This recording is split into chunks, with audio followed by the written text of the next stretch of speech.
podcast, Talkin Bout Us. Welcome back. Yes, I'm Kim Brazwell. I'm DeVaughn Croxton. And today we got somebody at the table. Talking about us. We at the table. Who are you?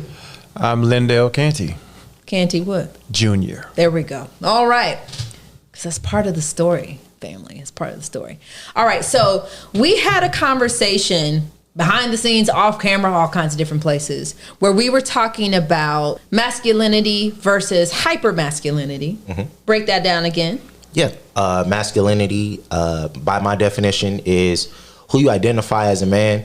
That ownership of that masculine energy in balance with any feminine energy that you have, because I think both are important. Hypermasculinity is that overcompensation to prove and almost minimalize any feminine energy in your identity.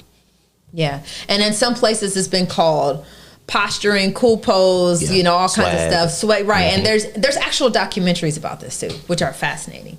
So one of the things that had come up that we were talking about that I'm so interested in digging into, which I'm being nosy, but I'm like interested in these stories and how these stories unfold, is the presence or the absence of fatherhood, or the role of the father, if there are other people who step in that role to supplement the role, but then how it informs everything else, right? Like how you show up, what your interests are, how boldly you lean into your interests, friendships, romantic relationships, careers, how you treat people, how you talk to people, all kinds of stuff. And if y'all will allow me to do so, how you feel things and how you do or do not express what you feel.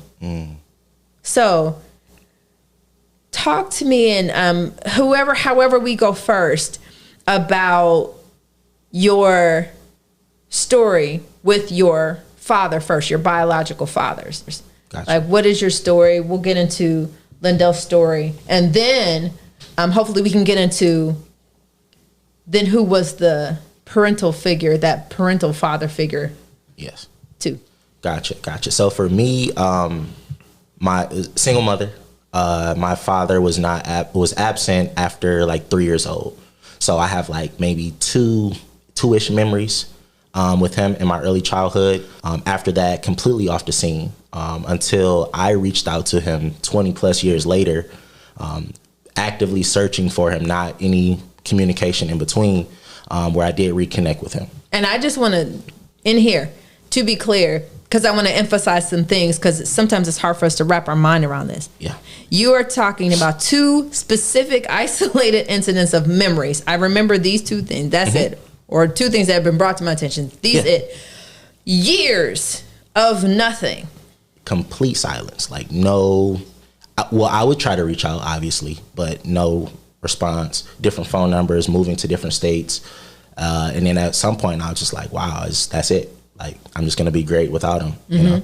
And were you thinking he's around and he's not responding? You're thinking he's not here? Up until about high school, I was like, he's just not around. But then entering into college, I was like, he might not be alive. Like, that's very well a possibility. And I think fast forwarding to the start of the pandemic really kind of drove that point home. As I was seeing loved ones go sick and, suffer from the pandemic, I was like, wow, like it's almost now or never. You know, if he's in his older age, he could very well be gone, you know? Yeah. And then should we wait for the cliffhanger? I think we could hold it. We can hold it. Let's hold it. We're going to hold it. No rush. We're going to hold it. No need to rush. Let's take our time, right? Let me pump my brakes. Of course. All right. Lindell. Yes, ma'am. What is your biological father story? You mean as it relates to me or his overall story? Ooh. You lean into that That's however you like. Because you just said that where it's like, now we want to know both. Well, as far as my father's presence in my life, he was in my life in the beginning, maybe up to maybe 3, 4. Like similar. It's a constant, I remember car rides. I remember getting picked up. I remember getting dropped off. I remember interactions. Then there was a period of time where things went completely silent, dark.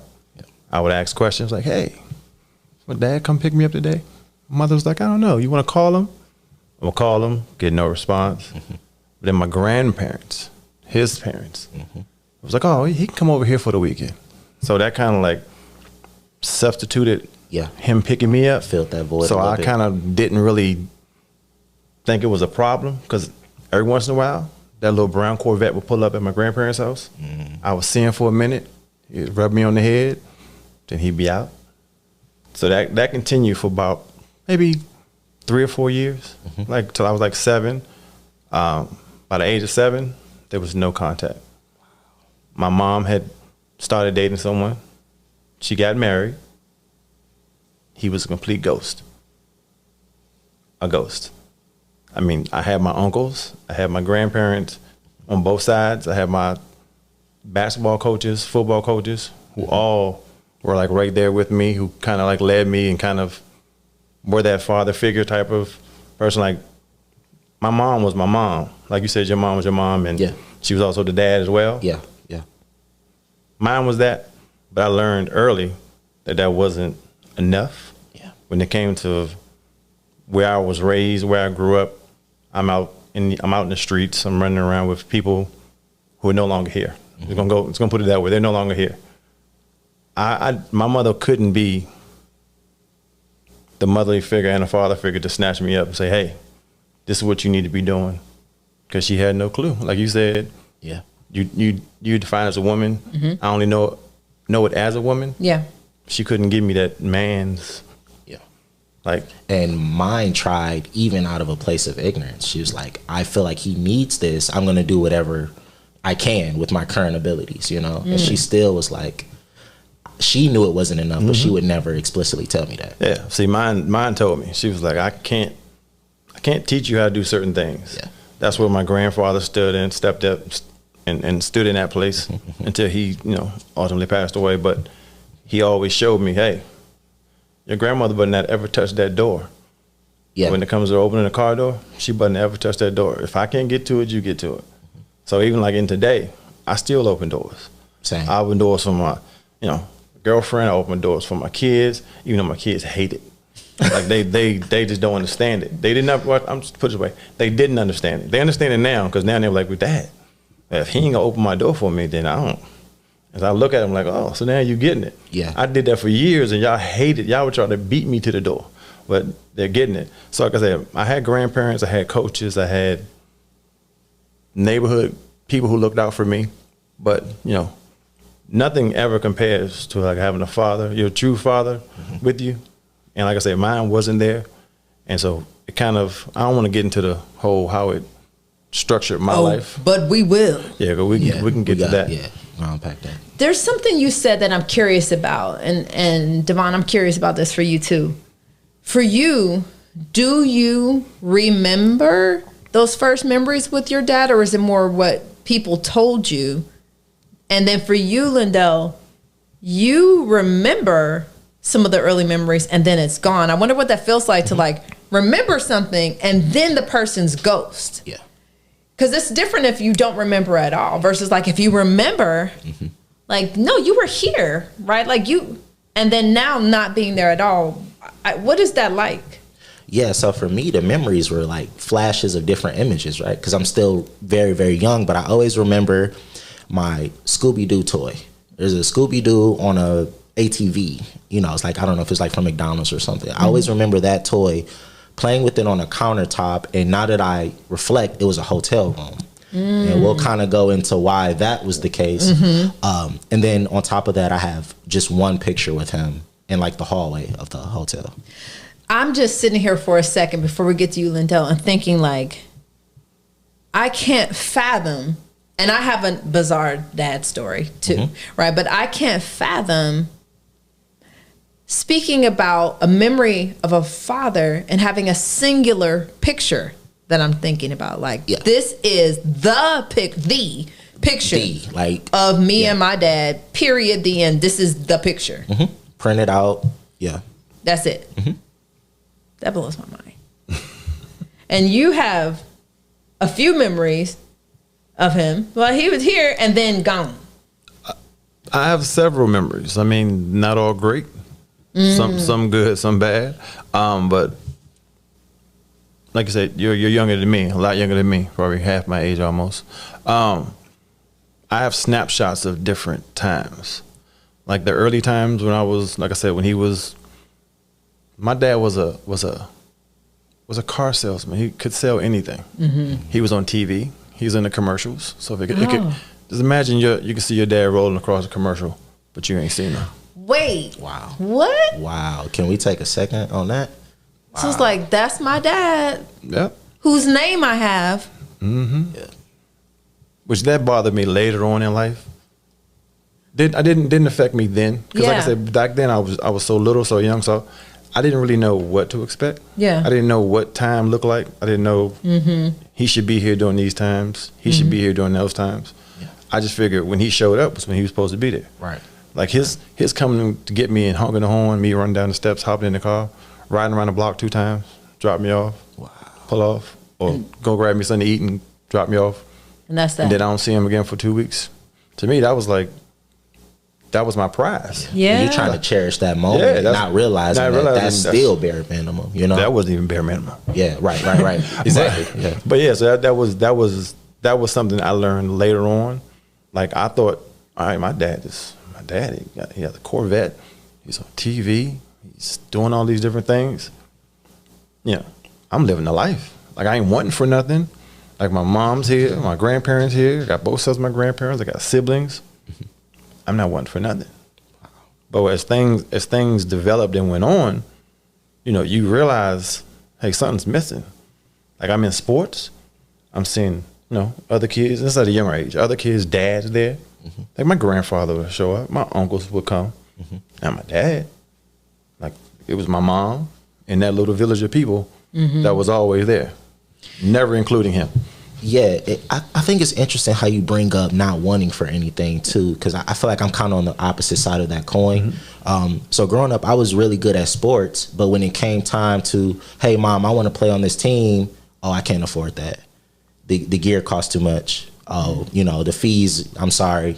So I just play outside in the street, yada, yada, yada. That translates into a love for chess. Chess is not that expensive. I could really dive into this, you know? So I think it's interesting how you say like not wanting for anything and you can kind of pursue that. And then for me, it was like an adjustment. Like his absence started affecting other things in my development and my growth. And similarly, my grandfather was my male figure. And on top of his absence, I believe you mentioned you had both grandparents on both sides. Yes. I had no family on that other side. Like I didn't know anybody. He was my only connection, to anybody else on the other side of that family. So I'm like, this is all I got. It's my grandfather. Yeah. And there's something interesting too that I'm wondering about for both of you. And I think you both kind of alluded to this, but if you feel comfortable, speak to this a little bit, where you're saying, even with this strong presence of your grandfathers, like who definitely shaped, okay, this is what it looks like to be a man. Yeah. Even with that presence and with that love, it didn't take away the void. Like, I still know that I'm glad you're here, but there's someone who's supposed to be doing this. Yes. What does that feel like to like get this in this space, but feel, because I think that's something that we experience, but we don't talk about a lot. It's like, this feels, I'm glad that this is happening, but it doesn't mean you don't still want or didn't still want that role. Well, I can speak for myself because I'm pretty sure everybody's stories are going to be a little bit different.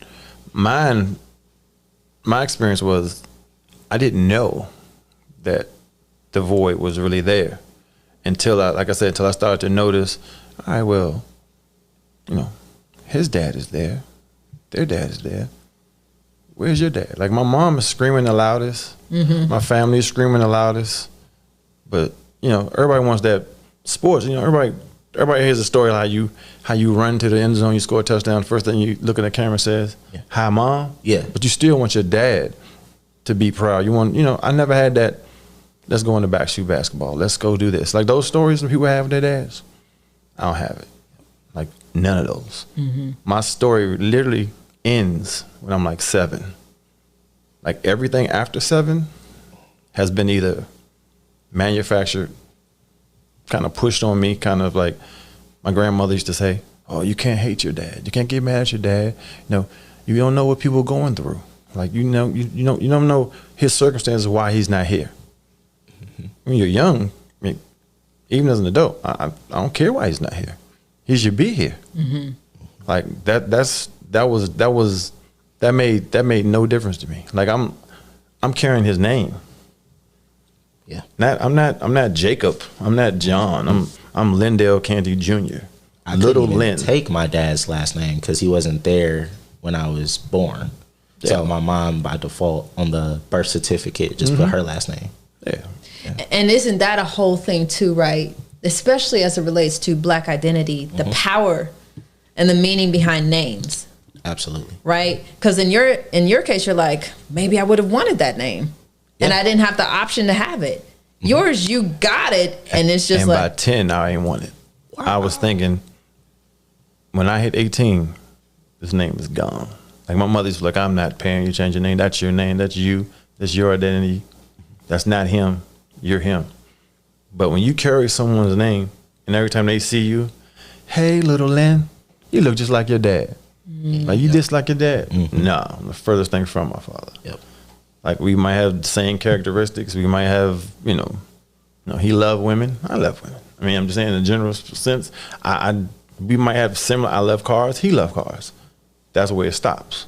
And I can't even say those things are because of him. Yeah. Because I didn't learn them from him. Yeah. Those are just coincidental things that when people see my car, they're like, oh, you got that fancy sports car like your dad used to have. I had the exact same experience. My car outside, I naturally just like that type of car. It's a BMW. And my mom and my aunt, who were living together in college, they both knew my dad. And it was like, wow, he used to drive the exact style of car, the same type of cars. And I was like, what? Are you serious? So and that's made me start the question, how much of that is ingrained versus like coincidence? And that made me want to push and find that other side of myself and try to pull out these different aspects. And yeah, it's just tough. It's tough going through all that time and feeling like you only know 50% of yourself. Yeah. And you mentioned around the age of 10, right? So for me, around the age of 13 was where I was mature enough to say, I forgive him. He's not here. I can't say it to him, but I'm going to relieve myself of this because it was affecting me through school. Like how? Like frustrations. The same concept where you're like, oh, wow, they got their dad to come support their events, or he's at the graduation, or, he shows up to these special moments, and mine wasn't there. And it was always like a constant reminder. And then that turns into, dang, why me? Yeah.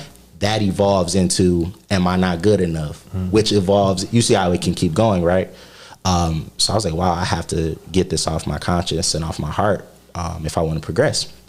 And I vividly remember I was in the car with my mom and we was driving home from school. And I said, hey, do you have his number still? Like, let me try one more time, right? So I call, obviously voicemail, no answer.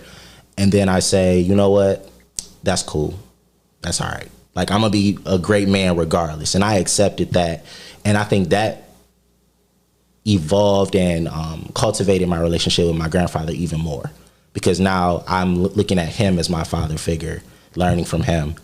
I have his last name. And now that appreciation is like, wow, I'm actually glad I have his last name. Because this other guy, I don't know, you know. And now it's a sense of honor and respect, and I wear it all the time. In our first episode, I mentioned a lot of people call me Croxton, which is my last name. And yeah, it stands out. It's unique, and I wear it with honor now, you know. And looking at the power of the last name in terms of lineage, is right now it's me and my uncle. My grandfather passed, obviously, so he had one son, and then he just had a son. So we kind of continuing it. But you see how it's only a few of us who carrying that name, and I don't take that lightly. My experiences with the name, like I said, a little different because I did have his last name. So whereas you took on your grandfather's last name and you wore like a badge of honor. Yeah. I begged for my grandparents' last name, my mother's maiden name. And she was like, I'm not going to do it. I'm not going to let you change it. You know, that's going to have to be something you are going to change on your own when you get older, if you still feel this way once you get older. Yeah. Looking back at it then, I didn't understand it, and I was upset because I'm like, I'm going to school with this name that this person doesn't show up to anything that I have, no event. My mother's last name is not this last name. Yeah. Like, I'm the only one, the odd person out with this last name. So I'm out here doing, I'm not gonna say great things, but I'm out here. I played football, played basketball, very well known in the DC, Maryland, Virginia area. But they know Canty. Wow. That's what I'm. So that label I'm stuck with. I'm promoting this name. Like, this name is, I'm giving this name greatness. Yeah, greatness or yeah. You know, credibility. Yeah. And yet I don't even like it. Like, I don't even. I wanted to distance myself from it.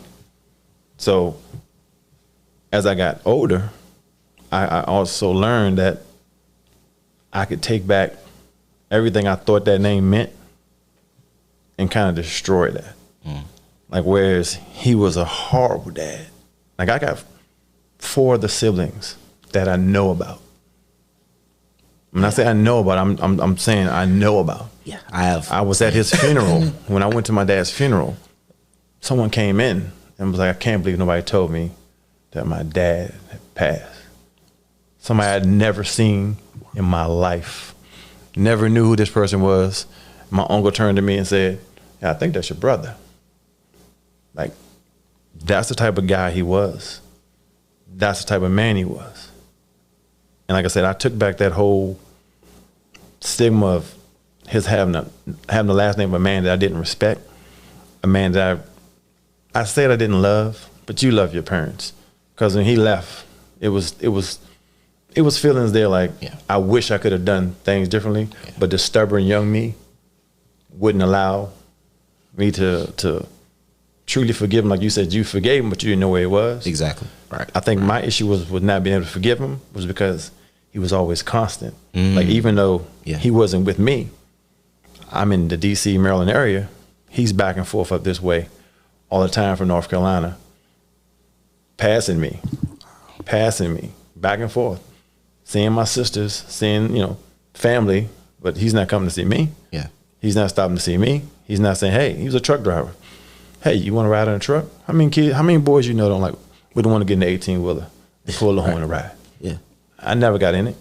So I took that power back of saying, you know what? I'm going to make that name mean something completely different.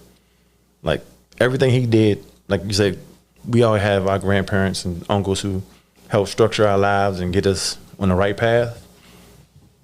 Not just their work, but the work that my father didn't do put me on a path that I would do everything to not be like him.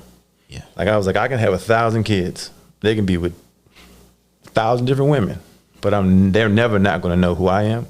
They're never not going to know who I was, not know where I was, not know I was there for them, not let them not know their siblings. Like, I didn't meet a brother until I was in my 40s. He was in his 30s. Like, we lived within a 10-mile radius of each other probably all our lives. Like, we had no connection. And I blamed him for a lot of that stuff. So a lot of stuff that he didn't do, I was like, I'm never going to be that person. I'm gonna be the consummate dad. I'm gonna be in their face. I'm gonna be in their lives. I'm gonna support them. I'm gonna be at events. Like, I had a daughter that cheered at Hampton, a daughter that cheered at Delaware State. My son didn't go to college. We tried it. He didn't like it. He's more of a worker down in Miami. I would go to games at Hampton, then leave Hampton, go over to Delaware State. Like, gotcha. Because it meant that much to you. And if they didn't, and the funny thing was, if they didn't see me in the stands, Dad, you here? Like, like, I could have never did that. Like, I just looked and realized, okay, there's my mom. That's it. That's all I ever knew I had.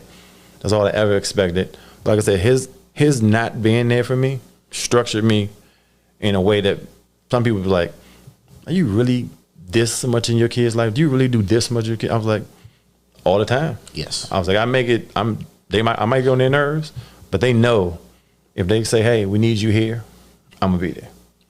Like, it's interesting listening to y'all's stories that the absence of the father, so the absence of how you would have desired them to be present.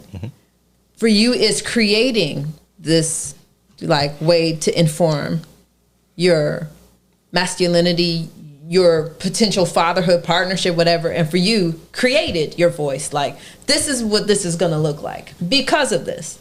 Right. And that, and even in this beautiful resilience of Black people, right? Like, even in this, I'm going to create something beautiful, rose out of concrete. Yes. Right.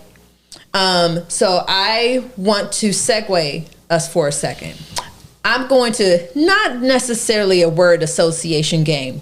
However, I'm going to throw out some words, and I want y'all to tell me how the father figure you did have, your grandfathers, informed what that looks like. Okay. And how it's shaping. All right. So we talked a little bit about fatherhood. Talk to me about how you express feelings. Do you recognize what you're feeling all the time? And if so, how do you express your feelings, or do you not? What does it look like for you? For me, I learned to think before I act. And I think a bad trait that I got from my dad was just immediately speaking my mind, kind of lashing out and just being, very raw, even when it didn't call for it, And I started to get more of the calmer side from my grandfather, who's also a minister, or was an elder in the church, right? Soft-spoken, but very profound. He knew kind of like when to speak and when not to speak, and he was more observant. And through osmosis, I became more of that person. Like, okay, I'm going to think, internalize how I feel, package it, then I can release it to somebody else. And I think if you don't go through that packaging process, you can hurt people unintentionally. Even if I feel angry in the moment, let's get to the root of it. Let's talk about why I feel this way and have a more civilized response. Okay. Yeah. All right. So with me, that may be the complete opposite. Complete opposite. And I can't even fault getting that from my dad or what I didn't get from my grandparents, my grandfather. Both of my grandfathers on both sides were very, well, let me reiterate this. My paternal grandparents, my father's dad and my mother's dad, two different men. My father's dad, very outspoken, very loud, very just in your face, rah, rah, rah. The man I really truly knew as my grandfather on my father's side, who was married to my grandmother, very docile. My grandfather, very docile. This is the same man who would make his money, go to work every day. My grandmother didn't work. He came home, handed her the check. Yeah. He didn't bother nobody. Yeah. Very knowledgeable, taught you lessons, but if you were looking for lessons of verbal lessons, you probably wouldn't have got it from him. So it was like more like, just if you watch me move, you're gonna be all right. Exactly. Like my grandfather was very touchy-feely. Always held my grandmother's hand. That was something I noticed. Like, they could just be sitting there, he'd just reach over, mess with her hand, do something. Just touch her. It wasn't nothing, sexual. It was just, I know you there. I want you to know I recognize you. Yeah. I haven't always been that way. I'm more that way today. I've been more that way, more so than less. Once I'm comfortable with the person that I'm with, that's how I am. My other side, which is the side of true caution when it comes to relationships and telling people how I feel and being that, oh, I love you, or I care about you, or this is what I want to do. You're my everything, you're this, you're that. I'm more of an actions person. So I'm my grandfather in that way. Yeah. I expect you to know that how I feel by the way I treat you, by the way I act, but I'm not as verbal. Right. I mean, I can be verbal, but that's not my language of communication. So yeah, I was just about to mention love languages. Yeah. So being that being said, like coming from aspect of what I got from my grandfather was more so, you show people how you feel, you know, because words don't mean much. Like I can sit and tell you, I love you. You know, I'm never going to do this. I'm never going to do that. But if my actions don't show that doesn't really mean much. So that was him. He was always, you know, like I said, opening the doors. My grandma wanted to go somewhere. My grandma didn't drive. Last time she had a driver's license, it looked like an index card. Is that a common thing? I'm just saying. My grandmother didn't like to drive. Yeah. She still doesn't. Yeah, her last driver's license literally was this big. Yeah. And it was laminated. It looked like it was made up. It looked like a cab driver's license. Maybe it was made up. Yeah, but so anywhere she wanted to go, he made sure she got there. Anything she wanted, he made sure she had it. But I can honestly say it wasn't many times I heard him say, "I love you," you know, whatever. But they were together. They were married for like over 65 years. That's interesting too. That I keep hearing inside of Black families, and that is, there was demonstrative love. Right. I did this, so you should know I love you. But I'm hearing more and more, not that it's, and I'm not saying that this is pervasive in Black families, but I'm hearing more about people saying, well, my parents and my grandparents didn't say, I love you, I love you, I love you, I love you. But they did these things. And it was understood that, well, I did these things because I love you. Yeah. But now now people are starting to be like, well, what if I wanted to hear it? Yeah. You know, what if I needed to hear it, but that's not the culture practiced? Yeah. You know, and then what? Then how do you learn it? I'm curious about affection. And not even just all romantic affection, but what did you learn about affection? Were you comfortable hugging people? You mentioned like first time I told a man I loved him was frat, right. You know? Yeah. And that was like older. Like why? Yeah. What does affection look like in masculinity, particularly Black masculinity? For me, affection, you know, touching on love languages very briefly. Like I feel like I'm a physical touch type of person as well, right? What started to scare me was like the quality time and the presence I would have with people. I thought it would be temporary, and I kind of knew what that felt like for me in relation to my father, and I didn't want to replicate that. Yes. Because I'm like, wow, I could have an energy where it's like, wow, like this is really cozy, we're cool, we're on the same vibe, but it's like, if this doesn't last, like, does that damage you? Because I felt that damage before. Yes. And it was a sense of fear not wanting to replicate that. Even taking it a step further, it evolved into a fear of not wanting to have kids. Because I was like, what if it's hereditary? Because I eventually found out that the way he interacted and treated me was the same way his father interacted and treated him. Yeah. And it was more of the situation where his father was down the street. His father was in the area, just didn't come by. He became the man of the house. Now he's taking care of his siblings, yada, yada, yada. And now sins of the father. Exactly. Yeah. So I'm thinking, wow, will I replicate it? And what made it even more scary is my younger brother is 13 years younger than me. In a weird way, he felt like my first child. Yes. He still feels like my first child. Like I still interact with him as an older brother, but almost as a father figure as well. And when he was about 4 years old, I was going off to college because he was born when I was in the 9th grade. Yeah. And the emotional distraught, the separation anxiety, I think that's what it's called, that he felt with me going to college. And I come back for a weekend, but I got to go again. You know, I see you in the summertime. I see you on Thanksgiving. That felt away for you. Yeah. Yeah. Yeah. It felt like I was repeating it. I was like, oh my gosh, I'm doing it again, you know? Yeah. And I was like, wow, I don't want to be like that. What about you? I mean, oddly enough, listening to him talk is basically my story in a similar nutshell. Like as far as, you know, like I said, having the separation anxiety from a sibling that looks at you as a parent. My younger brother had his dad. His dad died at 10. I mean, died when he was 10. Okay. My junior year, going to my senior year of high school. So at that point, I am the man of this house. I am the man that, you know, only man that he knows other than That's a nose other than his dad, but that's constantly been there. Yes. So when I went off to school, I had the same effect.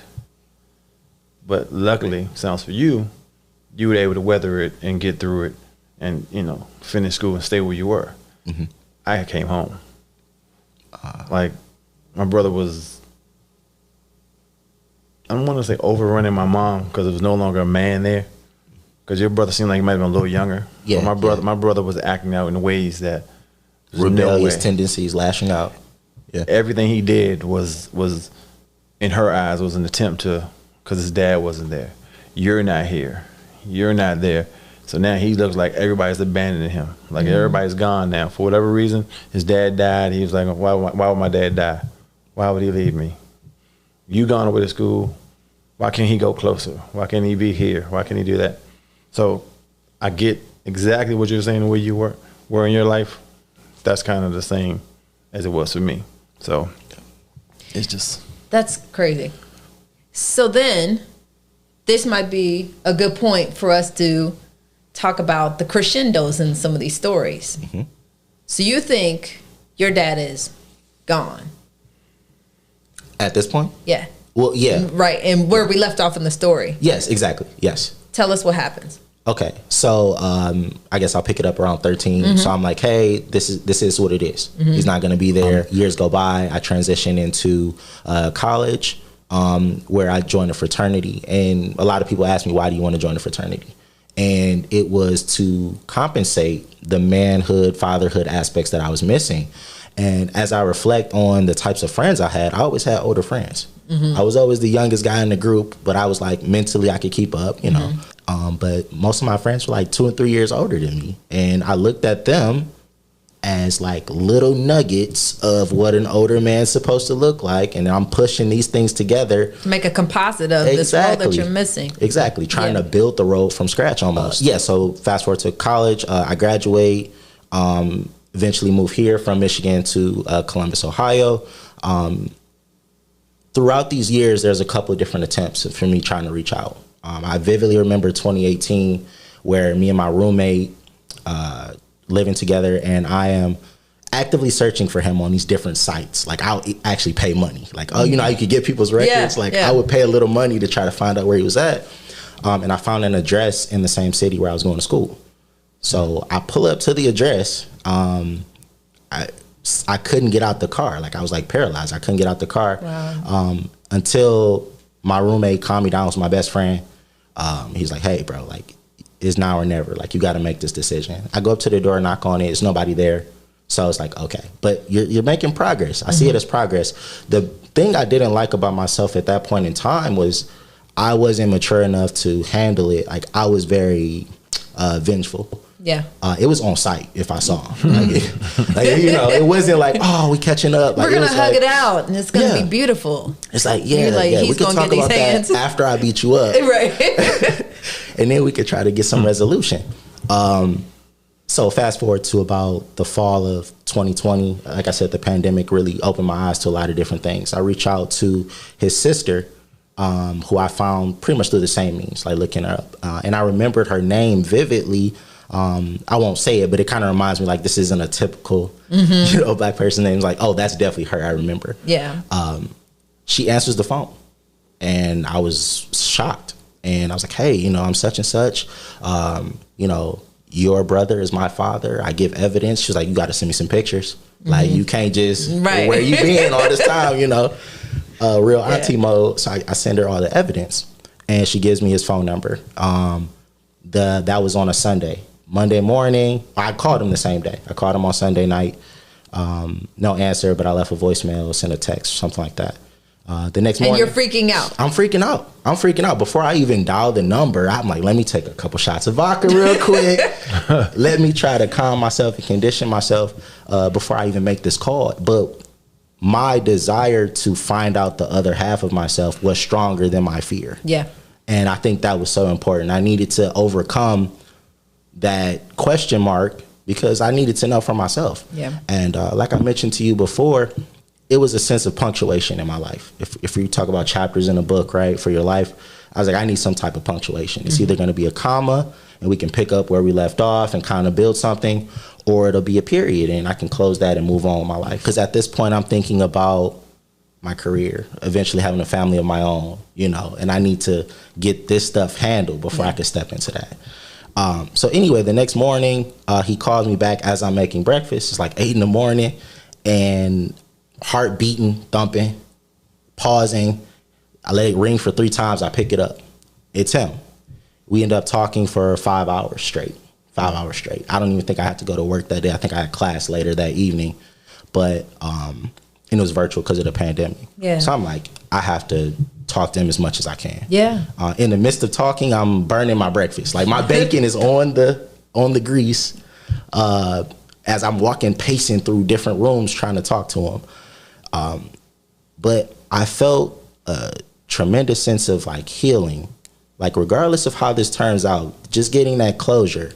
And that's when I was able to find out his side of the story. Okay. It's like, wow, like I ended up treating you the way my dad treated me. It was generational. Damn. And a lot of these issues do end up being generational, right? So he shared all of that and his backstory, and basically saying that it wasn't right, but it was a choice that he made. And I don't know if you want me to go into the deeper. Oh, not yet. Okay, yes. I'll pause on that then. Yes. I'll leave it right there. Yeah. Okay. So you have these years that go by. How do you end up reconnecting with your dad?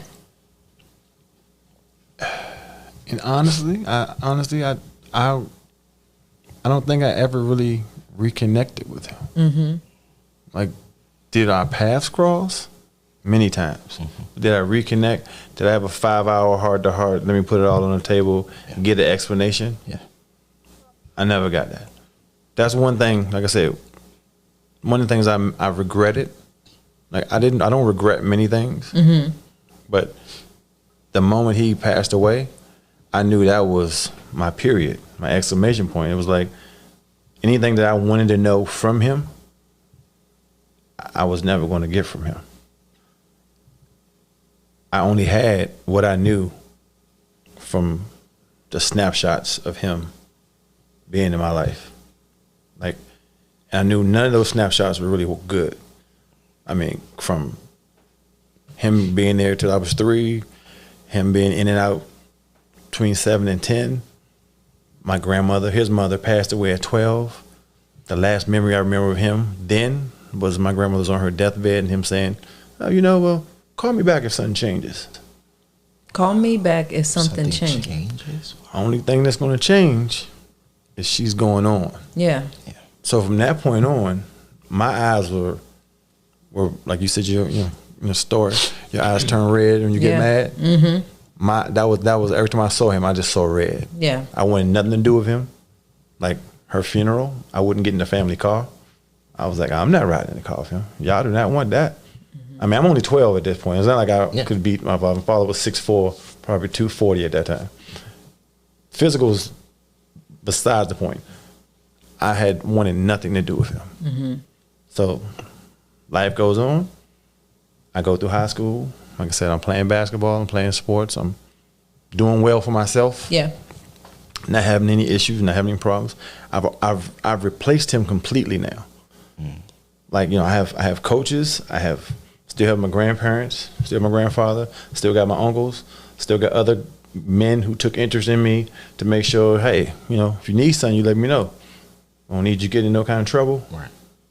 He wasn't there. He was in Danville, Virginia, with another family, doing whatever he was doing. Another family. Was not with me. Yeah.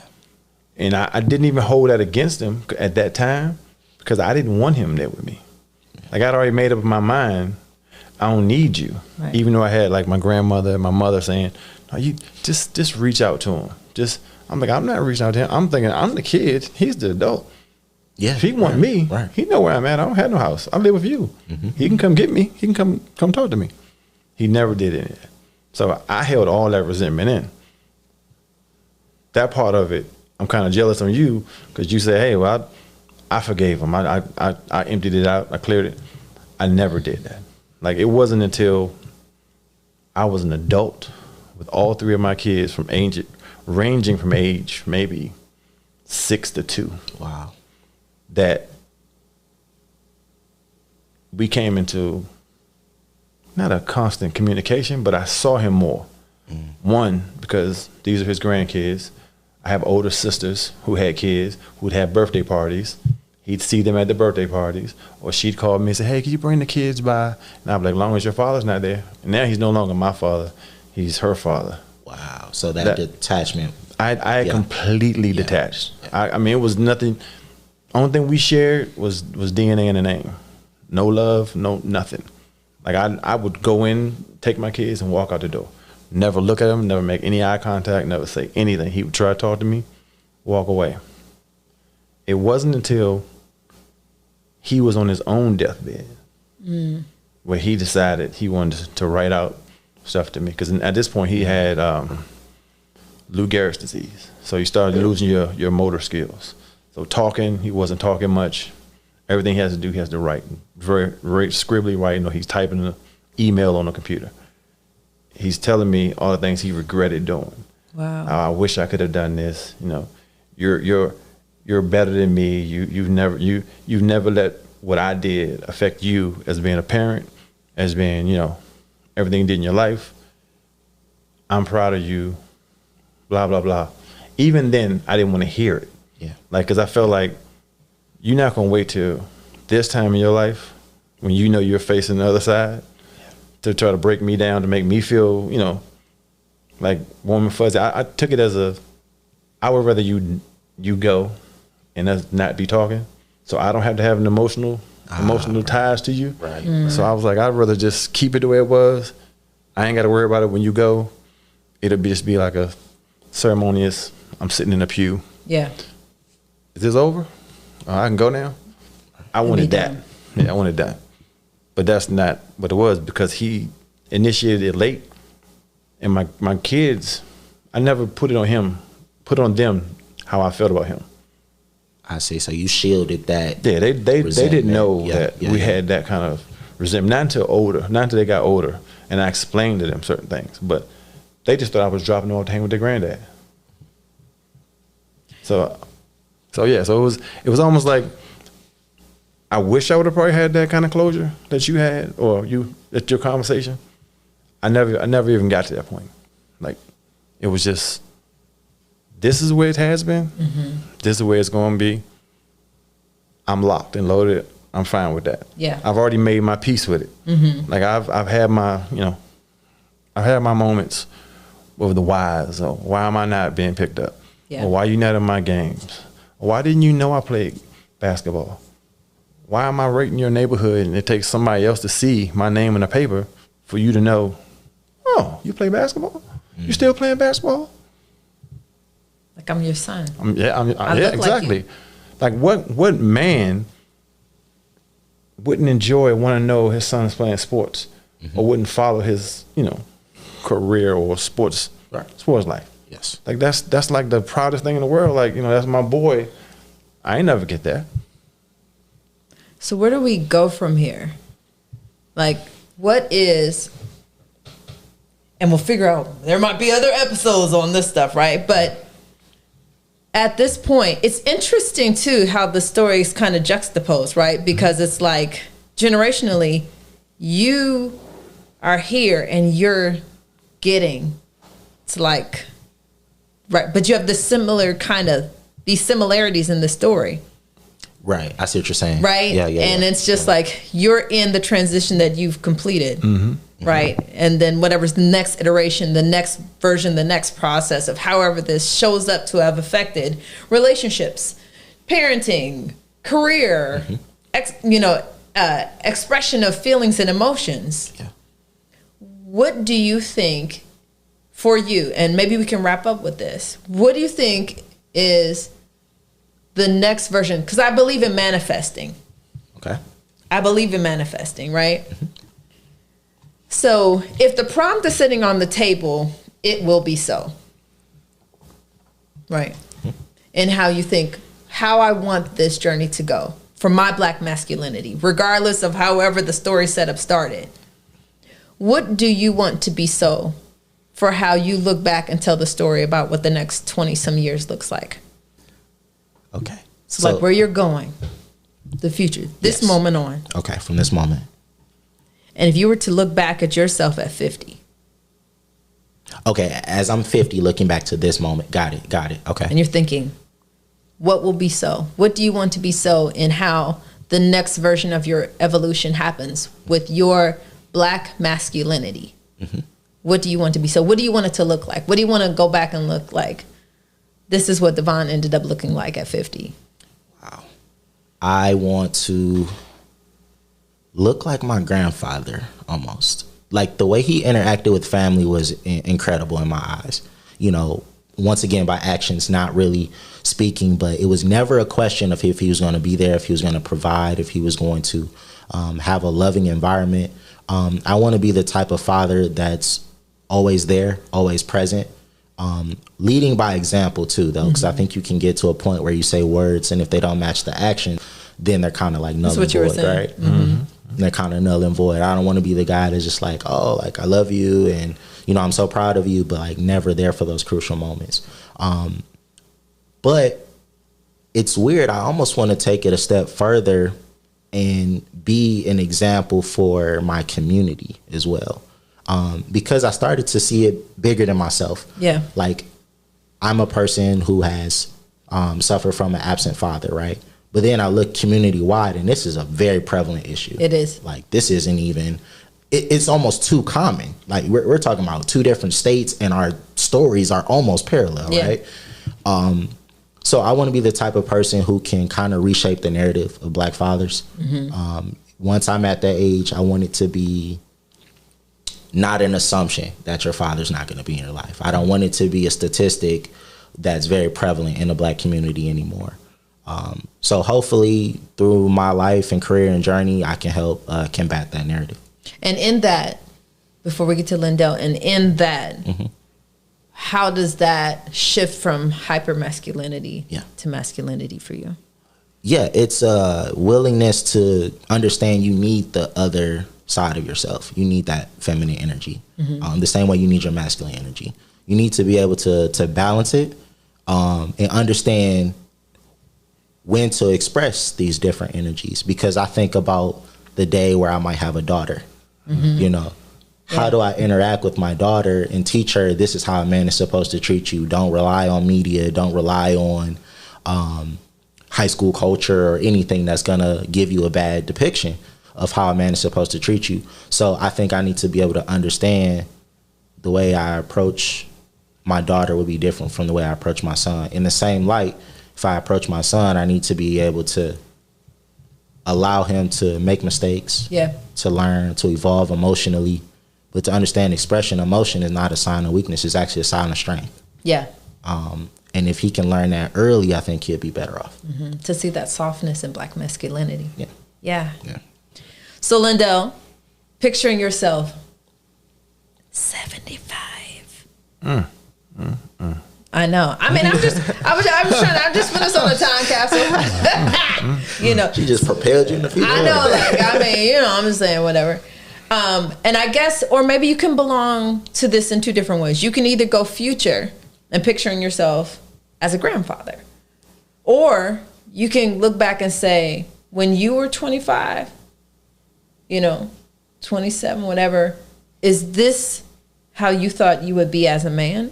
And how do you hope this next version of you? Okay.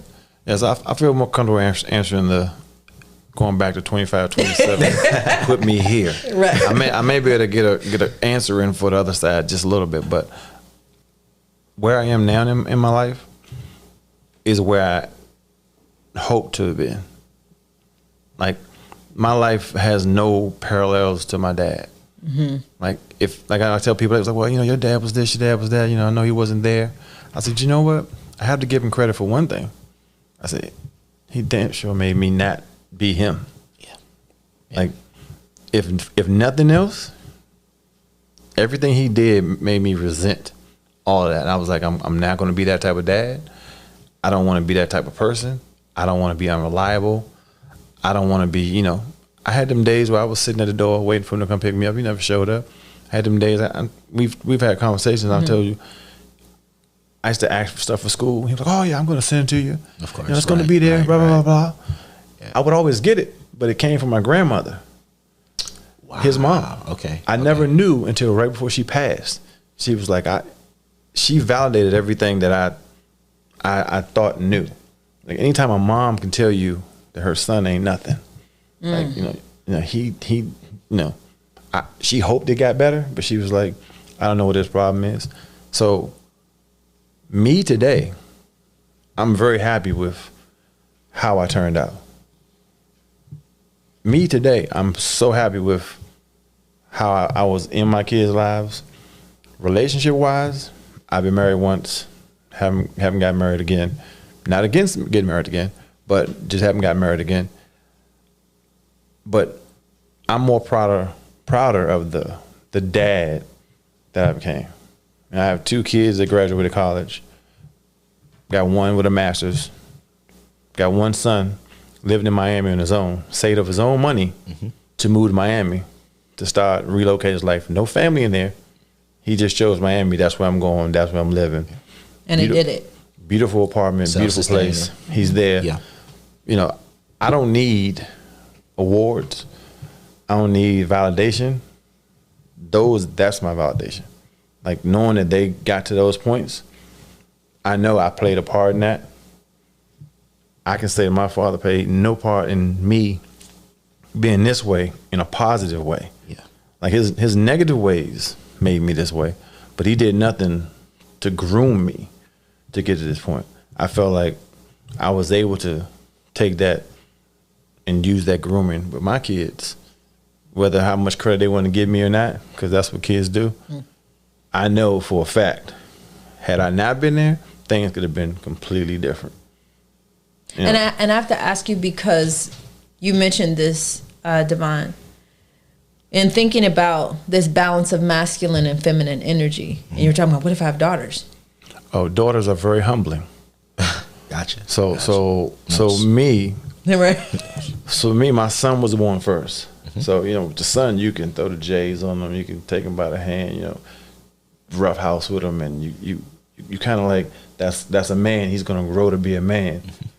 You're not as protective of a man as a son than you would be as a daughter. Can I ask you, should you be? You should be, because they need it just as much with everything. But I'm saying, as when you see your little girl, like, you don't want nothing to harm that. Yeah. Nothing to, like, little Timmy can't even take the toy from her at playtime. If she cries, me and Timmy's dad gonna talk. I'm gonna see little Timmy's dad. Yeah. Like my son, I wasn't always that way. He knew I loved him. I was, you know, it was a tough love. Like, you know, tough enough, stop crying, or pick yourself up. Them, you know, I'm coddling, I'm babying, I'm making them to the point that my mother used to say, they're not gonna want to be with nobody else. They're not. You're gonna make them horrible for any man they meet. And in my mind, I was like, well, that's fine.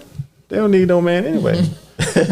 So like I said, having daughters is definitely a different monster than having a son. Like you'll see a part of yourself that you can't control. That's gonna be the first woman that you unconditionally love, other than your mom. Like that's a part of you. Like it's nothing that you won't do for that little girl. Not saying you won't do it for your son, but it's just different. If you told yourself it's not no difference, you'd be lying to yourself. Got you.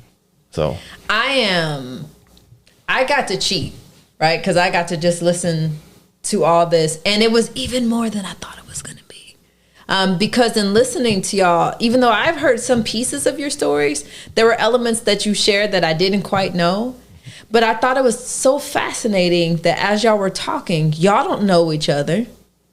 Y'all aren't from the same area of the country.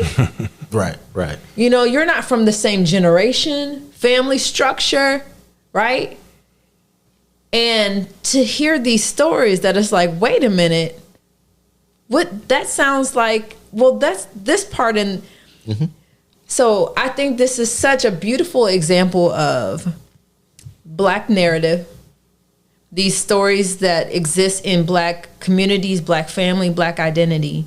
But what I'm also excited about, perhaps what I'm more excited about, is the two of you and what you just modeled in your stories, right? Even in this, again, this Rose and Concrete thing, you found out, like, no, this is who I'm going to be. Yeah. This is how I'm going to use my voice. And this is what I'm going to do for me, for whoever my family will be, and for my community. Yes. This is what it will be, right? This shall be so. Octavia Butler says, so be it and see to it, right? And you get to choose the path. I think that's a beautiful example. I'm excited to watch it, just selfishly, nephew, right? I'm excited to watch like what this is about to look like, because you get to define this thing. And it's a beautiful way of showing us that even when we get these crapshoots, like we get this trash sometimes handed to us, and we sometimes get stuck in that, like, well, this is just a situation. No, it's not the situation, right? And then in your story, Lindell, you're like, not only did this happen, he remembers being where you are. Yes. Right? And he can look at you and be like, you're going to be fine. Because I did that. In the same light, he's showing me this is what you can get to as well. Like, you don't have to be defined by that pain or trauma, right? And I think both of our examples show you that don't let your pain points become like a villain origin story, you know? You have the power and the obligation through your voice to change your narrative. And I think we both are two good examples of that. Yeah. It's your choice. What you use, how you use it. Yeah. Like we talk money sometimes. It's you can give two people the same amount of money. I can give Kim $50, I can give you $50. What you do with your $50 and what you do with your $50 may be totally different. At the end of the week, you might have 10, you might have 40. But y'all had the same money. It's all about what you choose to do with it. Yes. I choose to take what I saw was bad and hurtful, turn it into fuel. Like this is gonna fuel me to destroy you, you know, in the path you set. I'm not even going that way. You can light a match on that one. I'm veering right or left. I'm getting off that trail. Right. A lot of people don't get off the trail because they just, well, you know, my aunt had the same thing and it happened to my uncle and it's the same situation. You know, they never moved out of this area, so I'm gonna stay in this area. They never did this, so they think it's a curse. Yeah, it's just I'm just predestined. We call them generational curses, right? Curses, yeah. But that's what I love about y'all's stories is y'all aspired to do something different. You aspired to be something different. And again, in the theme that we're seeing unfold this year, you find your voices. Yep. And not only do you find your voices, but in finding your voice, you inspire others. So now you have 3 strong-willed children with very distinct voices, right? You're going to, and in the meantime, you get to give voice to young people and all the youth that you serve and the work that you do, right? Yep. So one becomes a contagion for another. And we're hoping that the show will do this for the people who listen to it too. So on that note, grateful that we're talking about us today. Yeah. Thank you so much for joining us. Thank you for being here. Thanks to my nephew holding it down. Yeah. I wanted to say Vonster the Monster, you know, because that's in here, right? Right. But thank you for tuning into this episode and talking about us. Kim Brazwell signing out and DeVaughn Croxton signing out. Thank you. We appreciate you. We see you.